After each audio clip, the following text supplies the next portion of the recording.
Hello. Hi నాన్న. నేను మీ అన్న శ్రీ రఫీ సార్ని. ఈరోజు మనం నిరంతరం అడిగే ప్రశ్నల్లో 4వ సిరీస్ని ఈరోజు మనం మాట్లాడుకుందాం. ప్రధానంగా గ్రూప్ 2 మెయిన్స్కి సంబంధించి, ఏపీపీఎస్సికి సంబంధించి మీ నుంచి ట్రెమడియస్ రెస్పాన్స్ వస్తుంది. చాలా సంతోషం. ముందు లైక్ చేయండి. ముందు లైక్ చేసి వినండి. అలా మీరు లైక్ చేస్తే మనకి లైకులు పెరిగితే చాలా సంతోషకరమైన విషయం. నలుగురు ఉపయోగపడుతుంది అది. అందువల్ల ఇప్పుడే కాలేజీ నుంచి వచ్చి ఈరోజు ఎందుకో బాగా నీరసంగా ఉంది. అయినా కానీ మీ కొరకు ఒక 15 బిట్లు ఇంపార్టెంట్వి. అంటే ఇంకో పాట మీరు గుర్తుపెట్టుకోవాలి. ఇవన్నీ డైరెక్ట్ బిట్సే. ఏ నిజం, బి నిజం, లేదా పారాగ్రాఫ్ క్వశ్చన్స్, అసర్టేషన్, రీజనింగ్ క్వశ్చన్స్, అవి ఇంకా జోలికి ఇంకా నేను వెళ్ళే. ఇవి డైరెక్ట్ ప్రశ్నలే నేను అడుగుతున్నా. డైరెక్ట్ ప్రశ్నలు కూడా క్వశ్చన్ పేపర్లో కొన్ని ఉంటాయి. డైరెక్ట్ ప్రశ్నలే డేంజర్ ప్రశ్నలు. తెలిస్తే పెడతామా, లేకపోతే గోయిందా. పెట్టలేం, ఆన్సర్ పెట్టలేం. తెలిస్తే పెడతాం, లేకపోతే పెట్టలేం. డైరెక్ట్ క్వశ్చన్లో ఉన్న ట్రిక్ అదే. అందువల్ల మోస్ట్ డేంజరస్ క్వశ్చన్లు ఇవి. కాబట్టి నిరంతరం అడుగుతున్నా, అడిగే అవకాశం ఉన్న మోస్ట్ ఎక్స్పెక్టెడ్ బిట్స్గా వీటిని మీరు ఒక 5 నిమిషాల పాటు లుక్ వేసేయండి అంతే. 5 నిమిషాలు లేకపోతే 7 నిమిషాలు ఈ వీడియో ఉంటుంది. ఈ వీడియో చివరి వరకు చూడండి. ప్లస్ లైక్ మాత్రం తప్పనిసరిగా చేస్తే మరిన్ని వీడియోలు నేను చేయడానికి ఉంటుంది. 6,000 మంది ఇప్పటివరకు చూశారు. ఇంతకుముందు పెట్టిన వీడియో కనీసం 10,000 మంది చూడాలి. అంతకన్నా మించి 6,000 మంది చూసినప్పుడు కనీసం 3,000 మంది లైక్ చేయకపోతే ఇంక నేను పాఠం చెప్పడం అనవసరం కదా.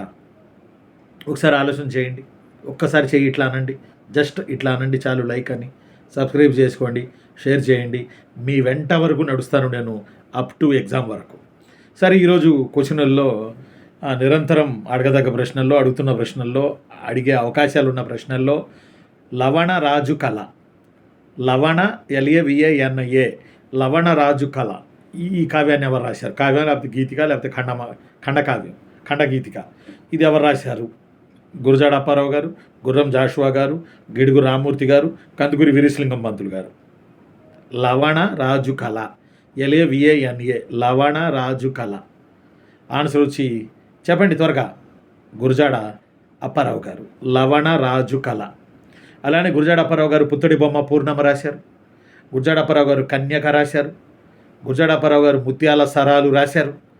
గురజాడ అప్పారావు గారు 1910లో మొట్టమొదటి తొలి తెలుగు కథానిక దిద్దుబాటు రాశారు. గురజాడ అప్పారావు గారు తొలి సోషల్ డ్రామా కన్యాశుల్కం రాశారు. కన్యాశుల్కం రాసి ఆనంద గజపతికి అంకితం ఇచ్చారు గురజాడ అప్పారావు గారు. కాబట్టి గురజాడ అప్పారావు గారు లవణ రాజు కళ అనే రచన చేశారు గురజాడ అప్పారావు గారు. Next question number 2. Gurajada Apparao గారి స్వస్థలం ఏది? ఎక్కువ విశాఖపట్నం, విజయనగరం వైపు ఉన్నారు కాబట్టి అది వారి స్వస్థలం అనుకోవద్దు. గురజాడ అప్పారావు గారి స్వస్థలం యలమంచిలి దగ్గర రాయవరం. స్వస్థలం ఏది అని సడన్గా అడుగుతున్నాడు. గురజాడ అప్పారావు గారి స్వస్థలం యలమంచిలి దగ్గర రాయవరం అనే ప్లేసు. ఆ తర్వాత మూడవ ప్రశ్న, కన్యాశుల్కం అనేది సోషల్ డ్రామాని, మొట్టమొదటి సాంఘిక నాటకాన్ని గురజాడ అప్పారావు గారు ఎవరికి అంకితం ఇచ్చారు? ఆనంద గజపతి, విజయానంద గజపతి. విజయానంద గజపతి అంటే ఆంధ్ర మహాసభల క్యాండిడేటు. ఆనంద గజపతి, విజయానంద గజపతి, అశోక్ గజపతి, లేదా ఇంకొక గజపతి. ఏ గజపతి అయి ఉండొచ్చు? ఆన్సర్ ఈజ్ ఆనంద గజపతి. ఆనంద గజపతి ఆస్థానంలో ఉండేవారు విజయనగరంలో గురజాడ అప్పారావు గారు. ఇది రాసి ఆయనకు అంకితం ఇచ్చారు గురజాడ అప్పారావు గారు. ఆనంద గజపతికి అంకితం ఇచ్చారు. ఎవరికి అంకితం ఇచ్చారు అని అడిగే అవకాశాలు ఉన్నాయి. అందువల్ల ఆనంద గజపతికి అంకితం ఇచ్చారు. అదొకటి ఇంపార్టెంట్. ఆ తరువాత క్వశ్చన్ నెంబర్ 4 ఏంటంటే ముత్యాల సరాలు 1910లో గురజాడ అప్పారావు గారు రాశారు. మీ అందరికీ తెలుసు. అందులోనే దేశం అంటే మట్టి కాదు, దేశం అంటే మనుషులోయ్ అనే దాన్ని ప్రధాని మోడీ కూడా 2019 కోవిడ్ టీకాలు వేసే టైంలో ఆయన మొట్టమొదటిగా దీన్ని ఆలపించారు. ఎవరు? భారత ప్రధాని మన మోడీ గారు. దేశం అంటే మట్టి కాదు, దేశం అంటే మనుషులై, గురజాడ అప్పారావు. ఇది ఎందులో నుంచి తీసుకున్నారు అంటే ముత్యాల సరాలు 1910. ఈ ముత్యాల సరాలు అంటే దేశభక్తి గీతాలు. రైట్. Question number 5. మద్రాసుని బ్రిటిష్ వాళ్ళకి దామెర్ల వెంకటాద్రి నాయుడు ఏ సంవత్సరం బ్రిటిష్ వాళ్ళకి మద్రాసుని రాసిచ్చాడు? 1639, 1638, 1640, 1645.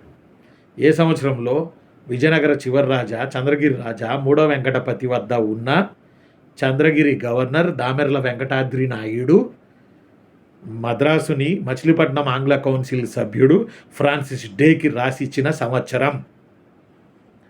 16:39, 16:29, 16:49, 16:48. కమాన్ చెల్లెమ్మ చెప్పరా, చెప్పాలి. ఇప్పుడు మనం క్లాస్లో ఉన్నాం, క్వశ్చన్ అండ్ ఆన్సర్ల సెక్షన్లో మనం ఉన్నాం. చెప్పండి చెల్లెమ్మ, ఎప్పుడు? Yes, very good. 1639లో మద్రాసుని దామెర్ల వెంకటాద్రి నాయుడు, చంద్రగిరి గవర్నర్, విజయనగర రాజు 3వ వెంకటపతి సలహాపై మచిలీపట్నం ఆంగ్ల కౌన్సిల్ సభ్యుడు ఫ్రాన్సిస్ డేకి అమ్మేశారు. 1639. నెక్స్ట్ నాన్న, మనకి ఫోక్ కల్చర్ అండ్ ట్రైబల్స్ అని ఉంది. మనకి 4th చాప్టర్ లాస్ట్లో ఒక చిన్న లైన్ ఉంది.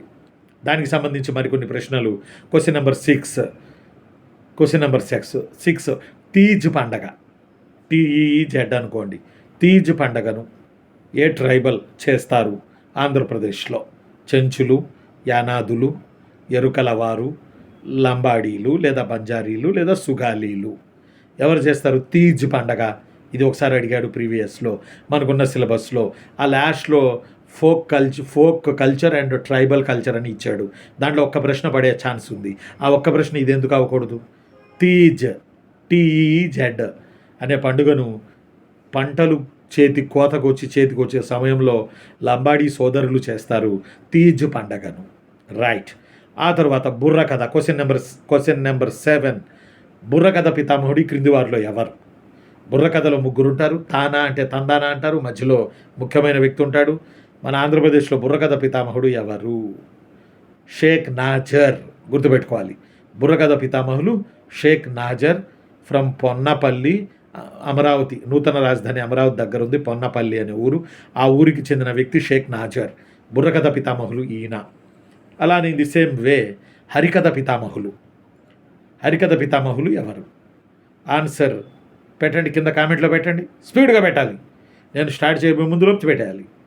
హరికథ పితామహులు. ఆయన హరికథ ఆలపిస్తే వర్షాలు కురవని ప్రాంతాల్లో, బెట్టలు తీసి ఉన్న ప్రాంతాల్లో కూడా జోరుగా వర్షం కురిసేదట. అంత గొప్ప మహిమాన్విత శక్తి ఆ మహానుభావుడి దగ్గర ఉంది. హరికథ పితామహుడు అంటారు ఆయన్ని. ఆయన పేరు విజయనగరం జిల్లాకు చెందిన ఆయన ఆదింబొట్ల నారాయణ దాస్. హరికథ పితామహులు. బుర్రకథ పితామహులు షేక్ నాజర్. ఆ తర్వాత కాకతీయుల పీరియడ్లో పేరెణిక కన్నా జానపద నృత్యం ఆర్ శైవ నృత్యం, శివుడి నృత్యం, ఎమోషనల్ నృత్యం పేరిణి నాట్యం చాలా ఫేమస్. ఇది ఒక శివతాండవంగా మనం చెప్పుకోవచ్చు. దీంట్లో పద్మశ్రీ అవార్డు పొందారు. పేరిణి నాట్య పితగా పిలువబడిన వ్యక్తి నటరాజు రామకృష్ణ. ఈయనని ఫాదర్ ఆఫ్ పేరిణి డ్యాన్స్ అని అంటారు. యాక్చువల్లీ ఈ పేరిణి నాట్య శిల్పాలు మనకి పాలంపేట రామప్ప టెంపుల్పై పేరిణి నాట్య శిల్పాల భంగిమలు చెక్కబడి ఉన్నాయి. ఇది పురుషులు మాత్రమే చేసే నృత్యం, పేరిణి నృత్యం. Right. Question number 7, 8, 9, 10. Question number 10 కొంచెం బాగా గుర్తుపెట్టుకోండి. పైడి తల్లి జాతర మీ అందరికీ తెలుసును. సెప్టెంబర్ నెలలో మ్యాక్సిమం జరుగుతూ ఉంటుంది, బ్రహ్మాండంగా జరుగుతుంది. మన గ్రామ దేవతలకు చెందిన ఆచారాలు సంప్రదాయాలు కలగలిసిన జాతర, మన ఉనికిని తెలిపే జాతర, మన అమ్మను తెలిపే జాతర, మన సంస్కృతిని తెలిపే జాతర, మన సంప్రదాయాలు తెలిపే జాతర, మనం ఎక్కడి నుంచి వచ్చామో చెప్పే జాతర పైడి తల్లి జాతర ఆర్ సిరిమాను ఉత్సవం. ఇది ఏ పట్టణంలో ఆంధ్రప్రదేశ్లో జరుగుతుంది అని ఎప్పుడో గ్రూప్ 2B అని ఉండే అప్పుడు అడిగాడు. మొత్తం రిఫర్ చేస్తున్నాం ఈ కొరకు. మళ్ళీ కొంతమంది అడుగుతున్నారు, మరి అడుగుతాడా సార్ అని. రిపీట్ అయిన ప్రశ్నలు చాలా ఉంటాయి. హిస్టరీ మారదు కాబట్టి, మన చరిత్రలు మారాలి కాబట్టి ఆ ఇచ్చే ఆయన అందులోనే వెతకాల్సిన పరిస్థితి. కాబట్టి క్వశ్చన్ని ట్రిక్కీ చేస్తాడు. క్వశ్చన్లో అడిగింది ఆన్సర్లో పెడతాడు, ఆన్సర్లో అడిగింది క్వశ్చన్ కింద మారుస్తాడు. అందువల్ల చాలా జాగ్రత్తగా ఉండాలి మనం. పైడి తల్లి జాతర లేదా సిరిమాను జాతర లేదా ఉత్సవం విజయనగరం పట్టణంలో జరుగుతుంది. ఈ పైడి తల్లి విజయనగరపు పూసపాటి గజపతుల ఇలవేల్పుగా పైడి తల్లి పిలువబడుతుంది. ఈ టైంలోనే ఆంధ్రప్రదేశ్ ఫోక్ కల్చర్లో భాగంగా పులివేషాన్ని కడతారు. పులివేషాన్ని కట్టేది కూడా పైడి తల్లి జాతర లేదా సిరిమాను జాతర ఉత్సవాల్లోనే పులివేషాన్ని వేస్తారు. అలానే మన ఆంధ్రప్రదేశ్లో పులివేషం దసరా పండగలప్పుడు వేస్తారు. పులివేషం మొహరం పండగలో అప్పుడు కూడా వేస్తారు. అటు పులివేషం ఎప్పుడు వేస్తారనో, లేకపోతే పైడి తల్లి జాతర ఎక్కడ జరుగుతుందనో, లేకపోతే సిరిమాను జాతర ఉత్సవం ఎక్కడ జరుగుతుందనో అడిగే అవకాశాలు మెండుగా ఉన్నాయి. ట్రైబల్ అండ్ ఫోక్ కల్చర్లో భాగంగా. ఇది క్వశ్చన్ నెంబర్ 11. విజయనగరం రైల్వే స్టేషన్లో దిగ్గానే రైల్వే స్టేషన్కి సమీపంలో దీనికి సంబంధించినటువంటి జాతర జరుగుతుంది. ఆ ప్రాంతంలో ఉన్న మీరందరూ కామెంట్లో పెట్టండి. ఇంకా తెలిసిన ఇంకా ముఖ్యమైన విషయాలు ఉన్నాయి చెప్పండి. పైడి తల్లి సిరిమాను జాతర ఉత్సవం విజయనగరంలో జరుగుతుంది. ఆ తర్వాత కోలాట నృత్యం. ఆంధ్రప్రదేశ్ జానపద నృత్యాల్లో కోలాట నృత్యం ఒకటి. అయితే కోలాట నృత్యం ఏమన్నారు అంటే హిస్టరీలో కోలాట నృత్యాన్ని హల్లీ శకమని అన్నారు. హల్లీ శకమనే నాట్యానికి చెందిన శిల్పాలు వేంగి చాళుక్యుల పీరియడ్లో ద్రాక్షారామం, చేబ్రోలు, బిక్కవోలు, రాజమండ్రి దేవాలయాలపై చెక్కబడి ఉంది ఈ కోలాట నృత్యం. దీనిని హల్లీ శకమని అంటారు. కాబట్టి కోలాట నృత్యం కూడా ఆంధ్రప్రదేశ్ జానపద నృత్యాల్లో ఒకటిగా గుర్తుపెట్టుకోండి. ఆ తర్వాత క్వశ్చన్ నెంబర్ 13. ఆంధ్రప్రదేశ్లో జాతీయోద్యమ పీరియడ్లో మొట్టమొదటిగా పొలిటికల్ కాన్స్పిరసీ, రాజద్రోహం లేదా రాజకీయ నేరం మోపబడి అండమాన్ నికోబార్ దీవుల్లోని సెల్యులార్ జైల్లో బంధించబడిన తొలి వ్యక్తి ఎవరు? ఏ గాడిచర్ల, బి టంగుటూరి ప్రకాశం, సి బోడి నారాయణరావు, డి ఐదేవర కాళేశ్వరరావు. ఎవరో చెప్పండి. ఒక్క సెకండ్ నేను మౌనముద్ర దాలుస్తాను. మొట్టమొదటిగా జాతీయోద్యమ రాజకీయాల్లో ఆంధ్రప్రదేశ్లో రాజకీయ కుట్ర నేరం మోపబడి, రాజద్రోహం నేరం మోపబడి, పొలిటికల్ కాన్స్పిరసీ మోపబడి, 3 ఒకటే అండమాన్ నికోబార్ దీవుల్లోని సెల్యులార్ జైల్లో బంధించబడిన వ్యక్తి ఎవరు? ఈయన ఇండియాలోనే మొదటి వ్యక్తి.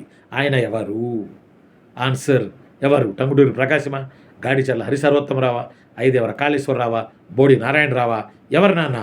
ఆన్సర్ వచ్చి గాడిచర్ల హరిసర్వోత్తమరావు గారు. First political prisoner in the period of Vande Mataram moment.